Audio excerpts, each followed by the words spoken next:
Промената на свеста ке купувачите неминовно доведува до барање решенија кои ќе го подобрат имиџот што производителите на возила го имаат како загадувачка индустрија. Бидејќи повеќе не е доволно само да се нудат еколошки настроени возила, тие изнаоѓаат други начини со кои ќе покажат дека се грижат за почистата иднина. Во поглед на тоа, BMW најави дека ќе ја интензивира употребата на челик добиен со поскромни емисии на јаглерод диоксид.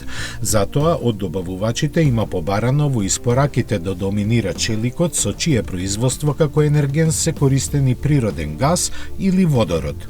Првите договори веќе се подпишани и се очекува ваквиот челик да започне да се користи во 2026 година. Баварците велат дека со ваквите потези ќе успеат да ги достигнат сопствените амбициозно поставени развојни цели за карбон неутралност. Во однос на челикот добиен со користење по еколошки енергенси, планот е тој да се учествува со 40% во вкупното производство, но дури во 2030 година.